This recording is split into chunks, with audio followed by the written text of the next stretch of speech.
10वीं कक्षा के लिए उर्दू की सहायक पाठ्य पुस्तक गुलज़ारे उर्दू भाग 2 में संकलित सुप्रसिद्ध लेखक देवेंद्र सत्यार्थी की कहानी अन्न देवता।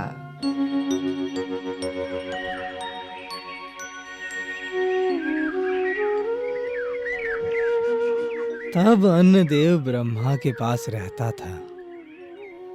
एक दिन ब्रह्मा ने कहा, ओ भले देवता, धरती पर क्यों नहीं चला जाता?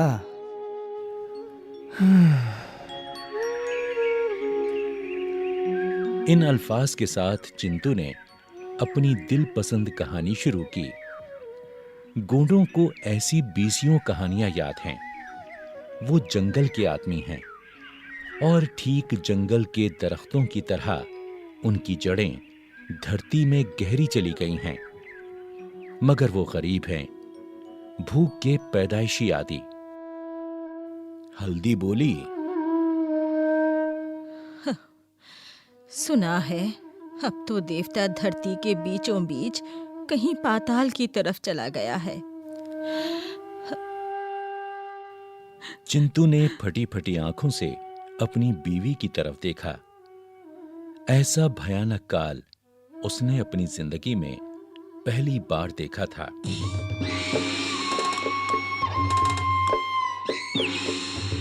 धरती बंजर हो गई थी।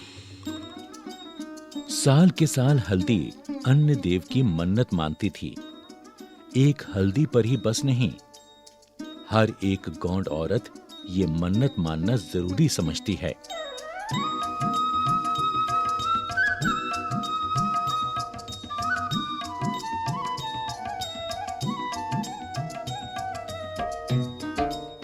मगर इस साल देवता ने एक ना सुनी। हल्दी बोली,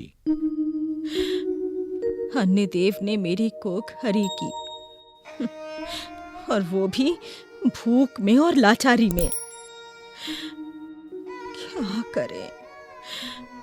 ये कहानी जो मैं आज की तरह 100 बार सुना चुका हूँ, अब तो मुझे निरी गप मालूम होती है। हाजी अन्न देव को नहीं मानते पर भगवान को तो मानोगे? अरे मेरा दिल तो तेरे भगवान को भी ना माने। कहाँ है इसके मेघराज और कहाँ सो रहा है वो खुद? एक बूंद भी तो नहीं बरसती। देवता से डरना चाहिए और भगवान से भी। जब मैं छोटी थी तो माँ ने कहा था, देवता के गुस्से से सदा बचो। हरी हल्दी, कहा तो मेरी माँ ने भी कुछ ऐसा ही था। पर कब तक लगा रहेगा ये डर? बोल।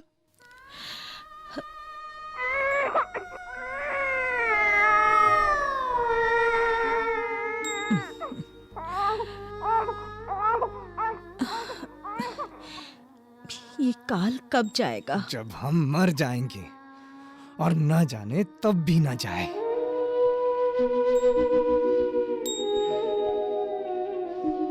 रात गमज़दा औरत की तरह पड़ी थी। काल ने हल्दी की सारी सुंदरता छीन ली थी। चिंतू भी अब अपनी बहार को भूल रहा था। दरख्त अब भी खड़ा था, मगर टहनियां पुरानी हो गई थीं और नई कोपलें नजर नहीं आती थीं।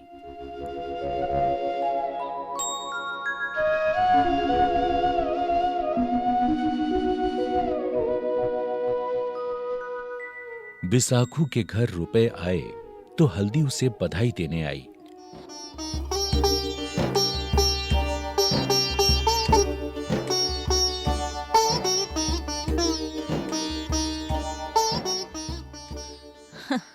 हाजी बधाई हो। बिप्ता में 25 भी 500 होवे हैं।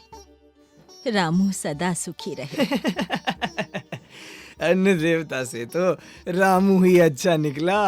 देखो जी, देवता कितना भी बुरा क्यों ना हो जाए, आदमी को तो अपना दिल ठीक रखना चाहिए, अपने बोल बचन संभालने चाहिए। अरे हल्दी वाह, अब भी अन्न देवता का पीछा नहीं छोड़ती। बैठे रहो यहीं। गुस्से में जली भुनी हल्दी अपनी झोपड़ी की तरफ चल दी। रामू बंबई में था। चिंतू सोचने लगा, काश उसका भी भाई वहां होता और 25 रुपए नहीं तो 5 ही भेज देता।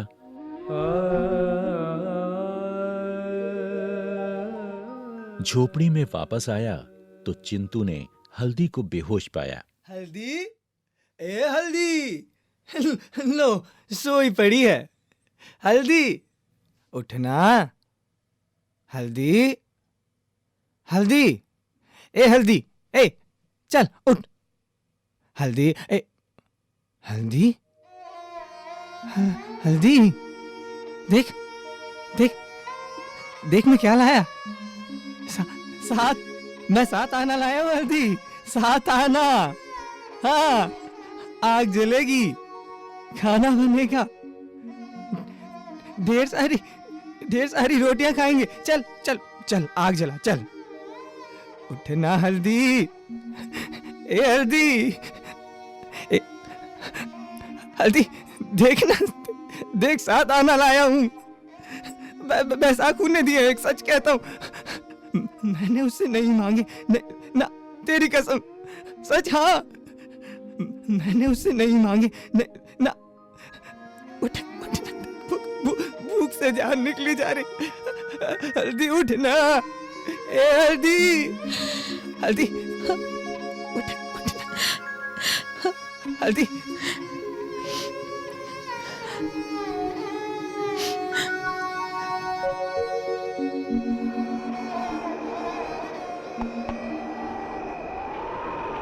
चिंतू का चेहरा देखकर हल्दी को सूखे पत्ते का ध्यान आया जो टहनी से लगा रहना चाहता हो। दूर एक बदली की तरफ देखती हुई बोली,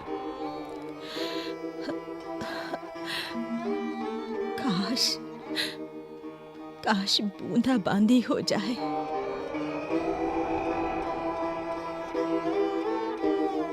मगर तेज हवा बदली को उड़ा ले गई और धरती बारिश के लिए बराबर तरसती रही। काल ने जिंदगी का सब लुत्फ बर्बाद कर दिया था। मालूम होता था जैसे धरती रो देगी।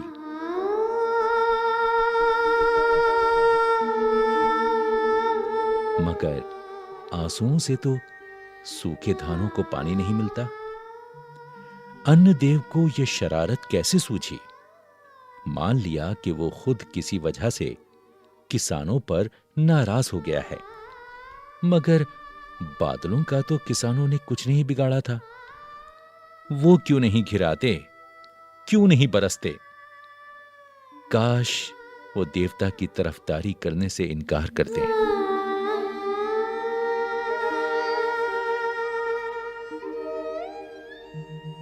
चार एक छोटा सा गांव है। उस रोज यहां 200-300 गोंड जमा हुए। फटके साहब और मुंशी जी धान बांट रहे थे। अपने हिस्से का धान पाकर हर कोई देवता की जय मनाता। अग्निदेव की जय हो, अग्निदेव की जय हो।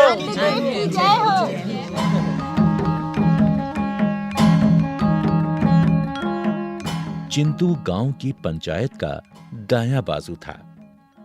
धान बांटने में वो मदद दे रहा था। लोग उसकी तरफ एहसान मंदाना निगाहों से देखते और वो महसूस करता कि वो भी एक जरूरी आदमी है। मगर लोग देवता की जय जयकार क्यों मनाते हैं? वो खुद भी शायद देवता है और शायद अन्य देव से कहीं ज्यादा है। लेकिन कहत सभा से मिला हुआ धान कितने दिन चलता? चिंतू के चेहरे पर मौत की धुंधली परछाइयां नजर आती थीं, मगर वो देवता से न डरता था। कभी कभी घुटनों के बल बैठा घंटों गैर शऊरी तौर पर गालियां दिया करता। देवता तो अब धनवानों का हो गया है, मैं न मानूं ऐसे देवता को। पर नहीं, मेरा देवता तो सबका है। चिंतू की नुक्ताचीनी हल्दी के मन में गम घोल रही थी। उसने झोपड़ी की दीवार से टेक लगा ली और धीरे धीरे अच्छे वक्तों को याद करने लगी, जब भूख का भयानक मुंह कभी इतना न खुला था। वो खुशी फिर लौटेगी, देवता फिर खेतों में आएगा। उसके मन में अजब कश्मकश जारी थी। देवता और पापी? नहीं नहीं नहीं नहीं, ऐसा नहीं हो सकता। अरे वो बाहर चला गया तो क्या हुआ, कभी तो उसे याद आएगी ही, कभी तो वापस आएगा। देवता पापी नहीं हो सकता। नहीं नहीं नहीं। अब देखो जी, सच मानो, देवता फिर आएगा यहाँ। हाँ,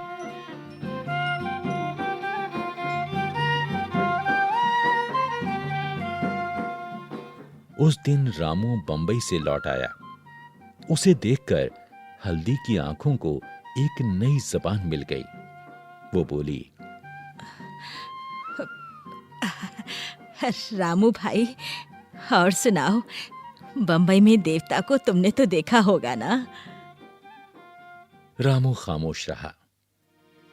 मेरा ख्याल था कि रामू ने बंबई में मजदूर सभा की तकरीरें सुन रखी होंगी और वो साफ साफ कह देगा कि अन्न आदमी आप उपजाता है, अपने लहू से, अपने पसीने से। अगर आदमी का लहू चूसना छोड़ दे तो आज ही संसार की काया पलट जाए। काल तो पहले से पड़ते आए हैं, बड़े बड़े भयानक काल, मगर अब सरमायादार रोज रोज किसानों और मजदूरों का लहू चूसते हैं और गरीबों के लिए अब सदा ही काल पड़ा रहता है। और ये काल छूमंतर से नहीं जाने का, इसके लिए तो सारे समाज को झंझोड़ने की जरूरत है। हल्दी फिर बोली, अरे रामू भाई, चुप्पी क्यों साध ली तुमने? बोलो ना रामू भाई। अरे हमें कुछ बता दोगे तो तुम्हारी विद्या तो ना घट जाएगी। बंबई में तो खूब बरखा होती होगी, पानी से भरी काली उदी बदलियां घिराती होंगी चारों तरफ, और बिजली चमकती होगी उन बदलियों में, है ना रामू भैया? और वहां बंबई में देवता को रत्ती भर भी कष्ट ना होता होगा, है ना? है ना रामू भैया? बोलते क्यों नहीं हो रामू भैया? बताओ ना।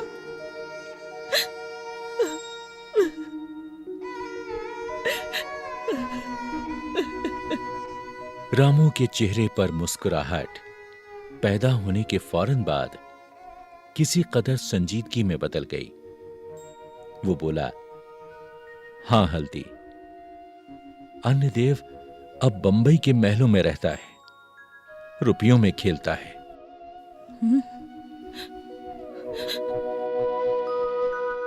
आंसू की एक बूंद जो हल्दी की आंख में अटकी हुई थी, उसके गाल पर टपक पड़ी। हल्दी खामोशी से अपने बच्चे को थपकने लगी।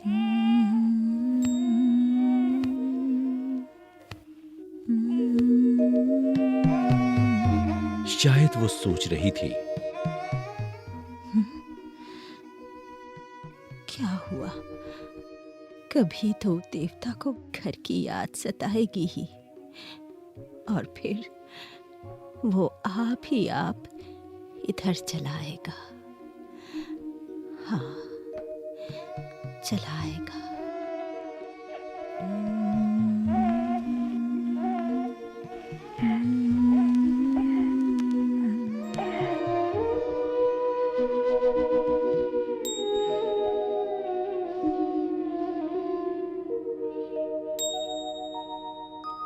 अन्न देवता